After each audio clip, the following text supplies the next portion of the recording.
saya Nur Aziza, mahasiswa S1 Kebidanan Universitas Ngudi Waluyo Semarang. Di sini saya akan membuat video konseling MOW atau pubektomi. Berikut videonya, selamat menyaksikan. Permisi Bu. Ya, silakan dulu. Ya. Silakan duduk. Terima kasih Bu. Sama-sama. Ada yang bisa dibantu Ibu? Ya.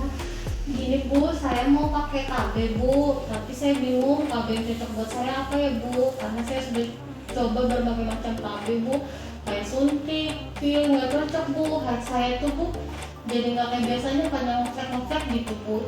KB apa ya Bu yang bagus ya Bu ya? Dengan Ibu siapa?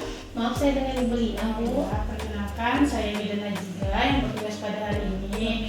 Di sini saya akan membantu Ibu untuk memilih jenis KB yang cocok untuk Ibu ya. Iya Bu. Baik Ibu, sebelumnya saya data dulu ya dengan Ibu Lina. Iya. Ya, Iya Bu. umur berapa? 35 tahun. 35 tahun. Height trackernya kapan Ibu? Tanggal berapa? Kira-kira seminggu yang lalu Bu. Seminggu yang lalu, Ya. berarti tanggal 21 ya. Iya Bu. Nah, anaknya sekarang berapa? 6 Bu. Anaknya 6 Bu, Iya. banyak sekali Iya Bu. Bu. Iya. Apakah Ibu ada tanda-tanda kehamilan seperti mual, muntah, pusing, perutnya kram, telat haid? Enggak ada sih Bu. Tidak ada Nggak ya, Bu, ya? semua Bu. Iya, saya juga haid terakhir ya seminggu yang lalu Bu. Ya, apakah Ibu ada perdarahan di luar siklus haid Ibu? Misalnya Ibu baru berhenti hari ini, 3 hari kemudian haid lagi. Pernah seperti itu tidak Bu? Enggak pernah Bu. Jadi Nggak haid sih pernah. sebulan sekali aja. Sebulan sekali. Nah, maksudnya sebulan itu sekali aja 7 hari gitu Bu. 7 hari. Tidak ada lagi perdarahan di luar siklusnya ya Bu ya? Enggak ada sih Bu. Tidak. Ibu sebelumnya apakah Ibu ada mengalami nyeri atau ada benjolan di sekitar perut Ibu? Enggak ada Bu. Tidak ada. Untuk lebih jelas saya periksa dulu ya. Ibu silakan berbaring Bu di sebelah sana. Ibu permisi ya, saya raba dulu. Iya. Ada nyeri Bu? Enggak ada. Sebelah sini nyeri? Enggak ada Bu. Oh baik, tidak ada benjolan juga ya Bu ya di sekitar perut Ibu. Iya. Baik Ibu, silakan duduk kembali biar saya jelaskan hasilnya ya. Iya. Setelah saya periksa tadi, hasilnya tidak ada benjolan dan nyerinya ya Bu ya, sehingga Ibu bisa dilakukan MOW atau pubektomi. Selanjutnya Ibu, saya inform konsen dulu ya Bu ya, atau meminta persetujuan Ibu untuk melanjutkan konseling MOW atau pubektomi. Ya. Ibu boleh tanda tangan di sini Bu untuk persetujuan. Iya. Di sini. Oke, terima kasih. Iya, sama-sama Ibu.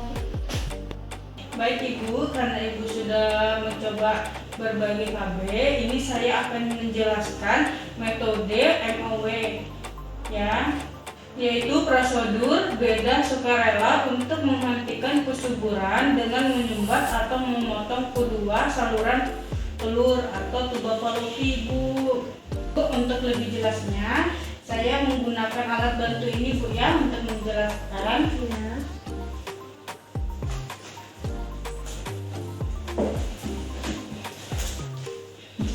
Seperti gambar ini Bu yang Ibu tanya tadi, yang sebagian ini dan yang ini yang diikat atau yang bisa juga dipotong. Oh itu ya Bu ya, yang tadi bilang Tuba fallopi. Oh, tuba fallopi. Ya. Oh iya itu Bu. Yang bagian ini dan yang ini yang dipotong atau diikat. Oh iya. Sudah paham Ibu? Iya, nanti Bu. Ya, lanjut ya Bu ya.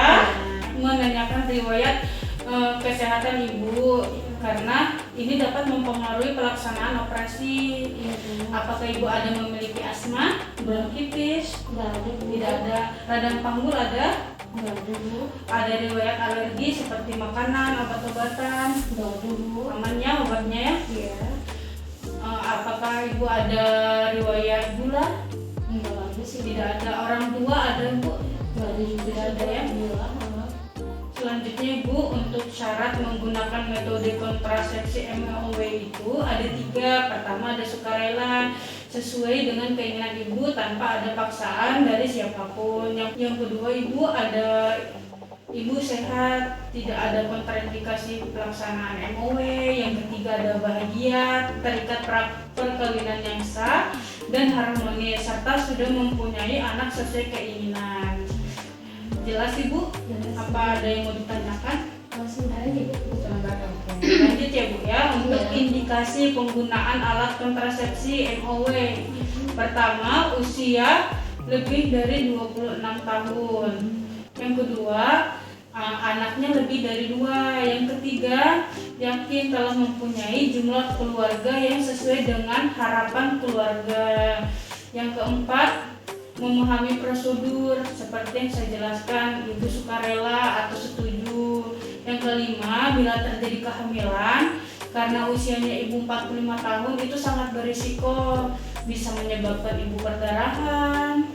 Kontraindikasi MOW sendiri, yang pertama ada hamil, yang kedua perdarahan pervaginam yang tidak diketahui penyebabnya ibu, yang ketiga ada infeksi radang panggul, yang keempat kurang mantap untuk melakukan operasi ini, contohnya kayak ibu ragu-ragu.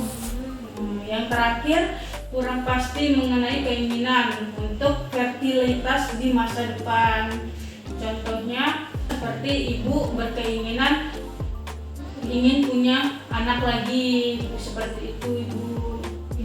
Paham ibu? Lanjut ya.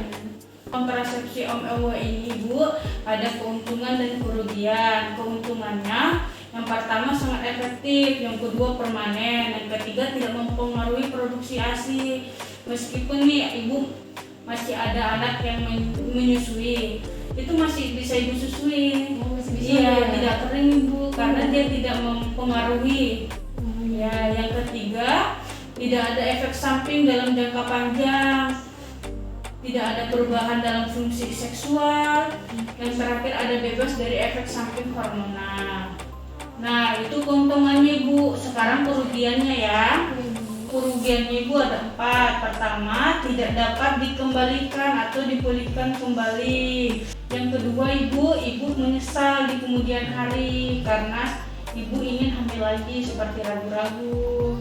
Nah, yang ketiga bu, harus dilakukan operasi oleh dokter spesialis bedah atau ginekologi yang sudah bersertifikat. Nah, yang terakhir tidak melindungi terhadap penyakit menular seksual. Seperti itu kerugiannya ibu. Ada yang mau ditanyakan ke bu? Tidak ada ya, kita lanjut ya. Untuk mekanisme kerja MOW, yaitu untuk menutup atau oklusi tuba fallopi dengan mengikat dan memotong atau memasang cincin sehingga sperma suami ibu tidak dapat bertemu dengan sel telur ibu, seperti itu. Contohnya seperti di gambar ini bu, tuba fallopinya dipotong atau diikat. Ini bersifat permanen, jadi tidak bisa dipulihkan atau dikembalikan seperti semula ya. Ya, lanjut ya bu ya, untuk waktu pelaksanaan KB MOW. Yang pertama selama siklus haid, yang kedua fase proliferasi, yaitu hari ke-6 sampai dengan hari ke-13 siklus haid. Yang ketiga ada pasca persalinan ibu, 2 hari setelah melahirkan atau 6 minggu setelah melahirkan. Yang terakhir ada pasca keguguran, yaitu 3 bulan pertama dan 6 bulan setelah keguguran ibu. Jelas ibu?